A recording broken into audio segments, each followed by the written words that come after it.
Hey everyone, hey, welcome to Entertainment Weekly. This is Scott Janney, your host, and I'm super excited about today.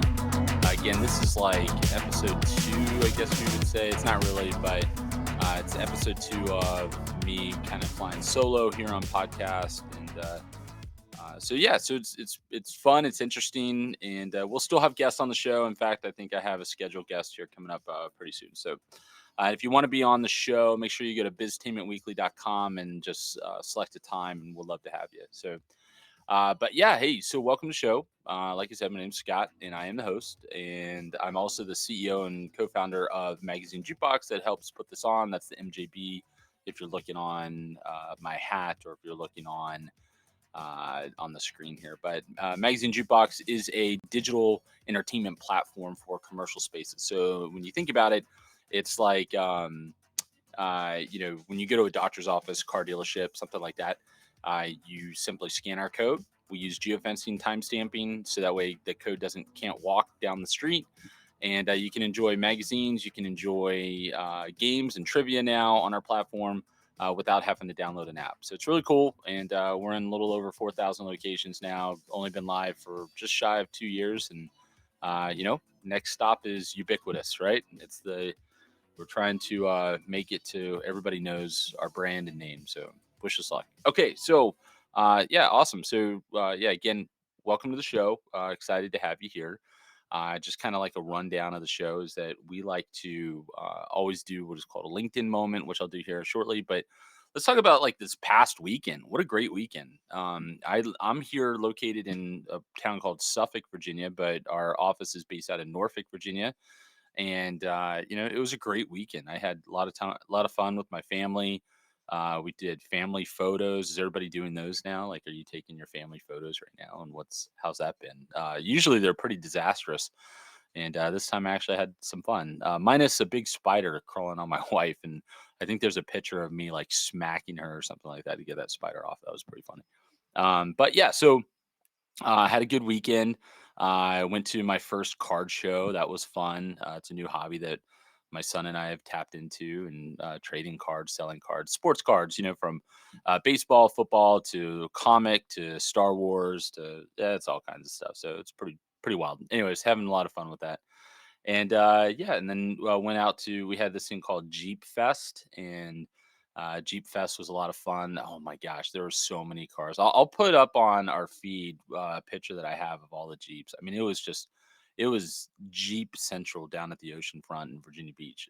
Pretty wild. So, had a great weekend. Hope you had a great weekend, and really excited about this show. But now what we're going to do is we're going to dive right into what we like to call our LinkedIn moment. And this LinkedIn moment is actually kind of neat. So one is I've got to get this huge shout out to my girl, Christy Pritchett, over with Emblem Olive Oil. I mean, talk about, hitting the ground, bootstrapping, hitting the pavement, going every which way you can, exercising her faith, which I love. For those who haven't listened or don't know me, I'm very profound in my Christian faith. And so she's just doing great things. So she posted, grateful to Impact Church for a warm invitation. Emblem Olive Oil had a fantastic time presenting a cooking demo featuring our smoky mesquite olive oil. We crafted a delightful smoky butternut squash soup. Emblem Olive Oil was purchased for everyone or by everyone who attended. Good job. Way to go. That's exciting. And thank you for the wonderful collaboration. She is like collaborating everywhere. So Christy, I'm saying Christy. Dang it. Chastity. I know your name. Why am I saying Christy? Who the heck is Christy? Anyways, Chastity, you're crushing it. Apologize for that. But I'm not going to cut out because we always try to do a one take on these now. I think that that's important, and that way you get the real me. So Chastity, you're awesome. You know that I know your name. I see you all the time over at the 7x7 Startup Studios. And so Chastity is just crushing it. She's in all kinds of places. Make sure you check her out. Emblem Olive Oil. I believe it's also on Amazon and other places. Don't kill me if it's not, but it's all over. So, so keep crushing it. And now the next LinkedIn moment. This is actually someone that I just got introduced to. His name's Adam Rossi, I think it is, or Rose. Pretty sure it's Rossi, Rossi. And he has Inc. 500 entrepreneur, business operator, and investor. And he really caught my attention a while ago when he was talking about something about selling a company or whatever, and like every day is a Saturday. And so he just posted this, and I thought it was really good for us founders and startups. And it says, founders, fundraising is getting harder, but a winter of capital freeze might be the best thing for your company. Here's why. So here's the reality. Angels are no longer tripping over themselves to invest in your seed round. For later rounds, you may be looking at a down round. Capital is more expensive, valuations are down, risk appetite is drying up, yet this may be a blessing in disguise. When I started my business, I faced the reality of many founders' dread. I was unbankable. I love that. That's never heard it said like that, but that makes a lot of sense. Um, my wife, I hopefully saying this right, Layla, and I had a negative net worth from student loans. No one would lend us money. Friends and family weren't an option. None of ours had money to lose. We had one lifeline: American Express convenience checks, designed for balance transfers. We'd fill out to our company and deposit it when we couldn't make payroll. I still don't know if it was legal, but the bank cashed them anyhow. We personally guaranteed everything. Every lease, every piece of equipment bore my name and I think it's Layla's. Layla's. Apologize if I'm saying that wrong. Um, I didn't take a salary. We lived off Layla's income, and we lived super modestly. We put all of our skin in the game until we had no more skin to put in, and I'm really thankful for that experience. Now he goes on and on. Try to find that post. Make sure you connect with him on LinkedIn. But him and I had a good chat, and really starting to look up to this guy and appreciate what he has to say. So thanks, Adam. And I know that it may come off as negative, and this is supposed to be a positive post, but it really is positive in the sense that things are going to get tough, and but we are here. We're surrounded by other entrepreneurs. If you connect and network yourself with other entrepreneurs online, this is the time to do it. They will certainly be there for one, or we'll be there for one another, and help each other. Be there for each other. Give good advice. Share your stories. This added saying of, a smart man learns from his own mistakes, but a wise man learns from the mistakes of others. And I try to always operate in that wise capacity. So, all right. So that wraps up the LinkedIn moment. Thank you so much to Chastity and Adam, and excited to share more with you guys, and yeah, excited to get things going. So look, so what we're going to do now is we're going to really start talking about the show itself. And how this works is Lexi is in our marketing department, and she actually puts a bunch of questions together. And out of these questions, some of them are personal questions, and then some of them are business industry specific. And these questions are, not meant to be easy, but they're not meant to necessarily be hard. And I'm able to give my personal opinion on it. Again, I don't claim to be an expert. I'm simply giving you my opinion. So take it for what it's worth.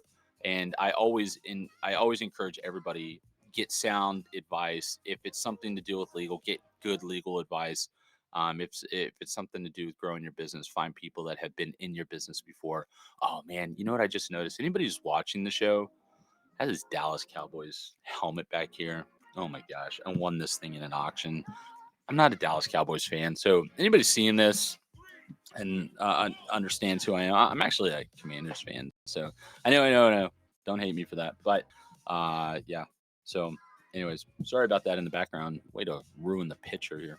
Okay, so these questions are really going to be here to help. And so hopefully they do help. So let me dive right in. I think it's time that we get it going. So, personal experience. Okay. Why did you decide to start Magazine Jukebox in Norfolk? Well, there's kind of a pretty personal story behind this.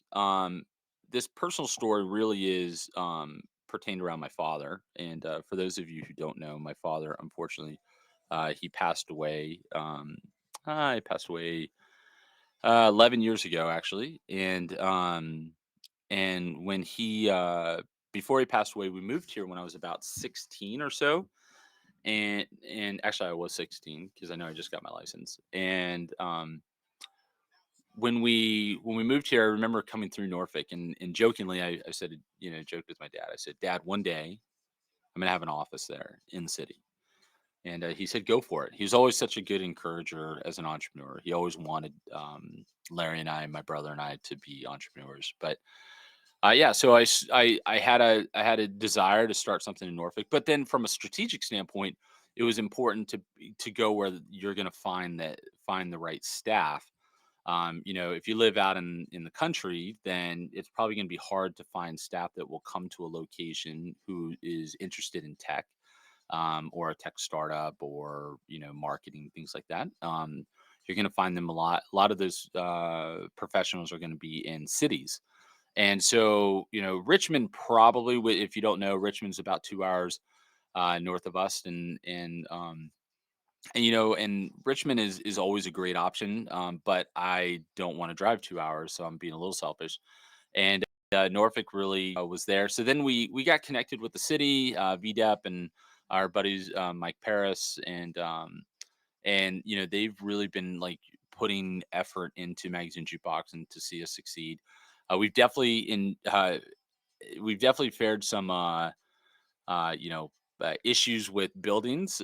So we moved into this gorgeous building. I think I talked about this last one, and then we had all these hiccups and issues, and so that was a bit frustrating. So we're looking forward to getting back in there. We're going to be moving into the assembly building, for a little while, and until we really get a good grasp of where we want to land. And we've kind of made a commitment that we're going to build and work in Norfolk. So that's our goal. So yeah, so Norfolk just seems like a good fit all around, and it's also centrally located. It's cool. It's on the water. And then shout out to all of our military. Norfolk Naval Base is the largest base in the world, and they just do incredible things. So we love being near our military friends and family. Okay, it said, how did you? Next question is, how did you start building MJB team?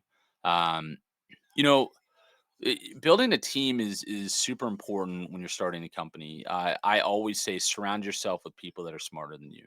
I never want to be the smartest person at the table. I rarely am. And what I'm actually fairly good at is connecting with the right people. So I'm always looking at who I can connect with and bring to the table. And yeah, so that's pretty. It's important to build the right team. So I've certainly failed in some of that. We brought on some people that were not the right fit, and then now we have a lot of people that are a perfect fit, and we'll continue to grow. But from a team perspective, you got to look at. For me, I'm always looking at or three strong variables in business, which is one is growing your business, retaining your business, and finding your business. So you're talking about sales, service, and marketing, and that's in no particular order. I'm just saying, like, I think that those are important pieces of the puzzle. And I've always said, if you're not growing, you're dying. So you've always got to be looking at ways to grow. And businesses only know two things. They either know to live or to die, and they don't have personal feelings. And so when someone's not performing, unfortunately, you have to let them go. And there are other circumstances that could apply to where you have to let people go. A lot of, like Adam was saying on LinkedIn, is that funds could certainly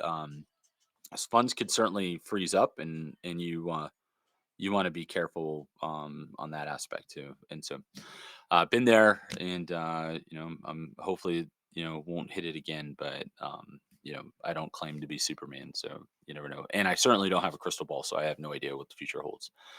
But I always made a promise to my investors that if we failed, they wouldn't be surprised. And what I mean by that is I always take an approach of being very transparent. I think that's super important. Okay, next question. What do you think of remote work? She would put this in there. I feel like Lexi is testing me on this to see what I say. But my team knows that I'm not a big fan. I am not a big fan of remote work, and although there are certainly benefits from it, it is nice being able to work from home. It's nice being able to It's nice to be able to be done with work and go check in the family, or if there's an emergency or something like that. You're close by, and then the cost savings of gas and tolls and everything like that. So I certainly see the value in it.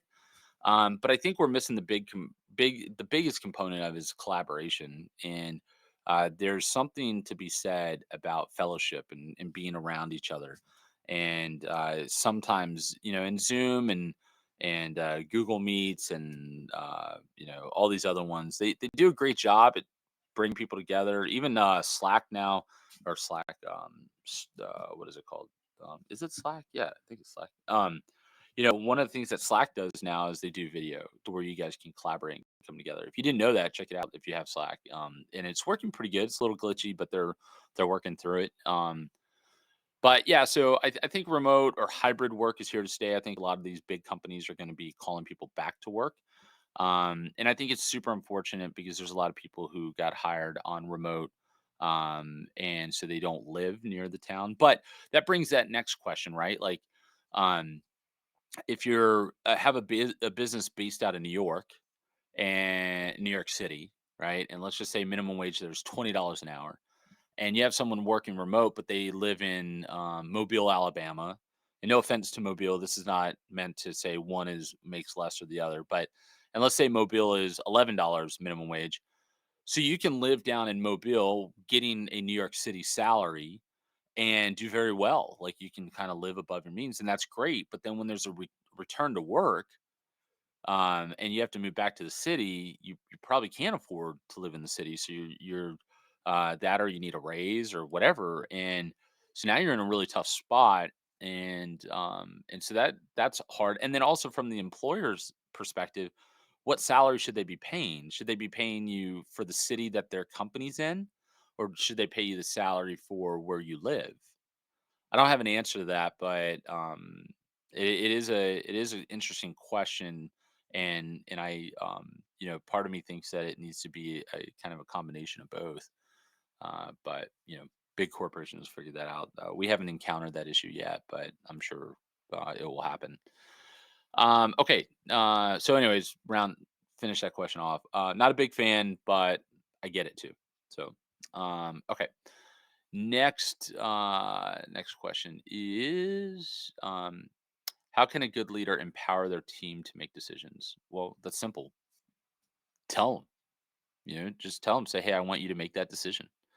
Um, tell them that you want to tell them that, hey, look, that's a decision that you should have made. I don't think you need, a lot of times I'll answer my staff saying, I don't think you need permission for that. Or I'll say, hey, I don't think you needed me to make that judgment call. And I just try to encourage them to make that decision. In fact, Lexi, not to pick on her, but I noticed like these podcasts, like on social media, they're like really zoomed in. And we have a gentleman, his name's Justin. He does an incredible job at helping editing these videos.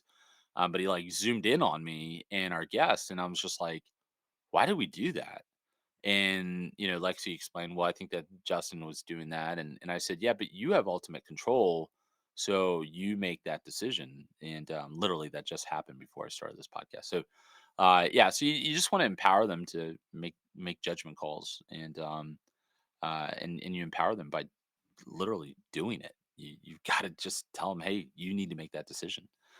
Okay, now it's on to like more business industry specific. It says ChatGPT recently hit 100 million users. What makes ChatGPT valuable?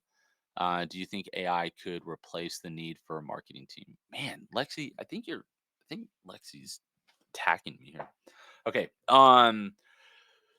Yeah, so I do think AI is going to help eliminate some positions in marketing, without a doubt. I think ChatGPT is actually a great tool if used appropriately, but just like anything, anything in the wrong hands can be detrimental and bad.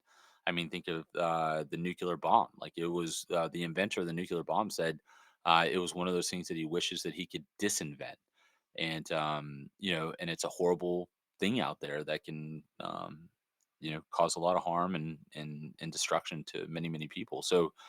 Um yeah, so I think AI and ChatGPT can be very good though. I admit I do use it. I am not the greatest with grammar, and I am not the greatest with always like I'm great at like talking to people, and I can articulate pretty well. I have a pretty vast vocabulary, but also a very sarcastic vocabulary. If anybody's ever met me in person, but you know, sometimes I need things cleaned up, or sometimes I'm struggling with what I'm trying to get across, and ChatGPT certainly helps with that. Like, there's some shortcuts there that I've learned. Like, if you uh, cut and then paste like an email in the ChatGPT, and you just give it direction, say clean it up, or you could put reword, or you can say shorten, or LinkedIn, or personalize.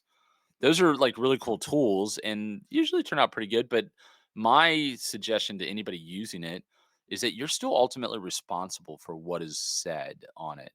And so, if you're going to use that, you need to make sure you go through it. And by the way, if you shoot me an email, a message, a text, anything that says, "Hi Scott, I hope this email, message, whatever finds you well," I know 100% you're using ChatGPT. First of all, that's not really the language that we use anymore.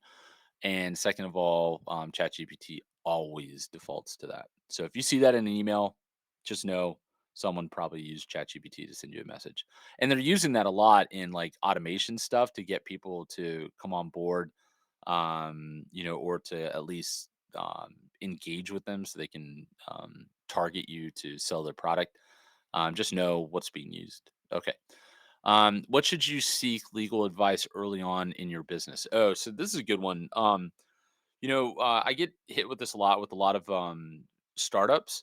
One of the biggest one is making sure if you're going to give a percentage of your company, or if you're going to use a safe or a convertible note, something like that. It's really important that you get the right legal documents for that. I've seen a lot of people get really hurt and hemmed up early on in Magazine Jukebox days. We were going to go into a partnership with someone, and this person wanted 30% of the company.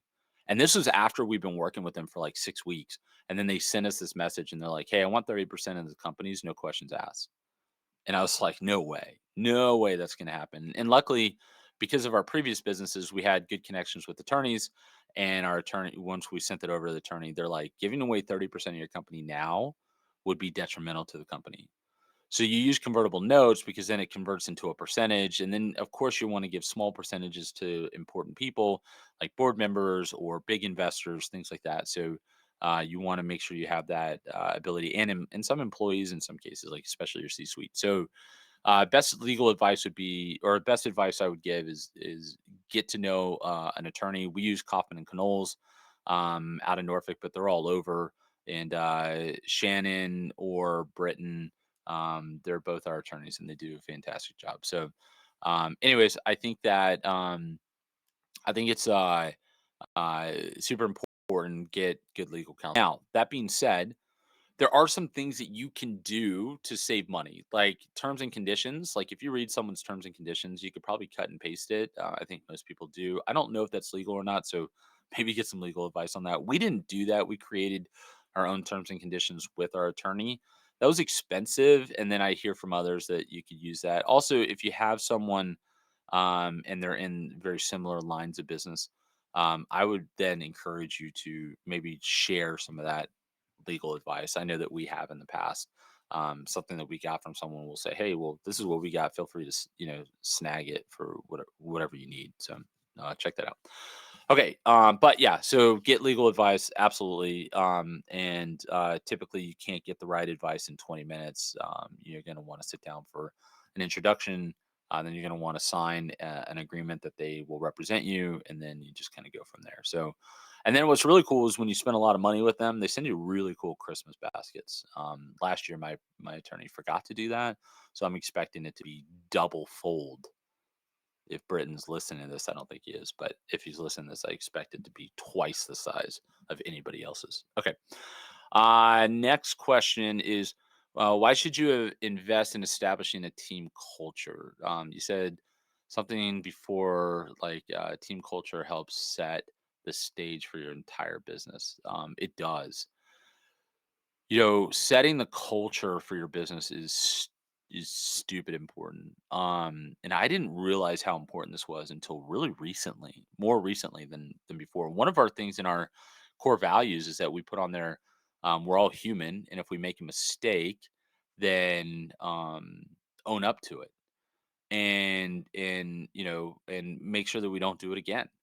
And if I find someone who made a mistake and find out that it was them and they didn't own up to it, I'll just terminate you at that point. Because, and I know it sounds harsh, but gosh, if you could do that with that, what else are you capable of doing? And so, yeah, so that's a no brainer. And by putting your culture or putting your core values on a wall on your website, it really, you can go right back to your core values on anything in the business and say, hey, did this answer this? Did this align with this? And if it doesn't align, um, then you're out. There's this food company. Oh man, what was the name of their company? I'm trying to think. It's like this.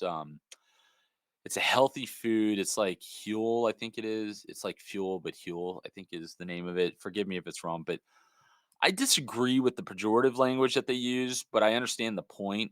And so I apologize for those listening. This is going to go outside of the PG-13, terms that I like to use. But on their wall and on their core values, it says, "Don't be a dick." And and it's like I totally get that. I totally understand that. Yeah, don't be a jerk. Don't be someone who's going to be mean to others. Be kind. Be nice to others. Um, but Um, but no, about I wouldn't use that word. So I would use something else, like maybe don't be a jerk. But yeah, so I think setting the stage is super important with your core values. Get them on the wall, get them on your website, publicly blast it so that way everybody can see it. Okay, name an entrepreneur who has influenced you and inspired you in your own entrepreneurial journey. Yeah, so I was, recently, I mean, I can name big names that I've never contacted. Like I have no relationship with Patrick Bet David, but and you've heard me talk about him a bunch. But I really like his desire to, instead of looking at things as problems, he looks at things as opportunities, and I really love that. But right now, I just kind of want to give a shout out to my buddy Jacob Wells, and a Holly. So they're a married couple, and they're the founders of Gibson Go, which is competing with GoFundMe. And Gibson Go has had a lot of news in the last few years, a lot of press, and it seems like every time Gibson Go does something bad, they, or not Gibson Go, I'm sorry, GoFundMe does something bad, Gibson Go gets a boost. And so yeah, so he started this company many years ago, and now I'm like watching, like he recently went out to Australia to speak.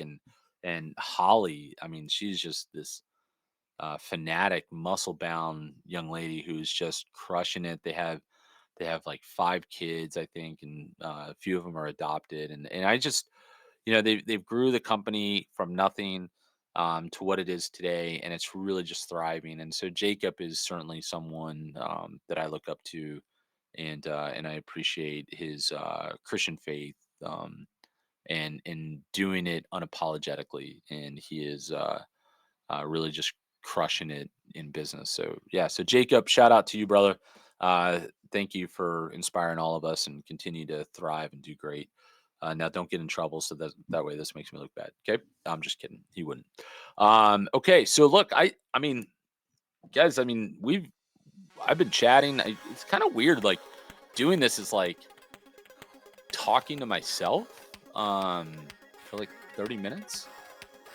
So I mean, maybe if you like to talk to yourself, and maybe you should do a podcast. Who knows? But I've had a lot of fun answering these questions. I think they're great questions. Thank you, Lexi. A little bit on the hot seat here, but I like it. So always put me on the hot seat. So and look, I really appreciate all of you who are listening and checking in.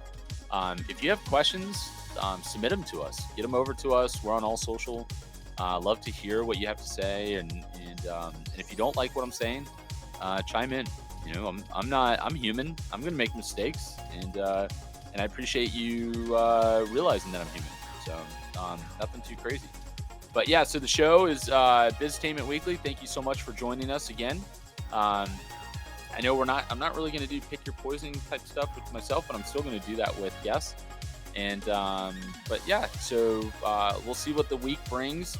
I'm excited for your success. I want to see you thrive. I want to see you grow. Remember, you are very worthy of success. And um, if not you, then who? If not you, then who? So go out there, do some great things, and enjoy entrepreneurship, business ownership, management, supervisor role, whatever it is. Peace. See you next week.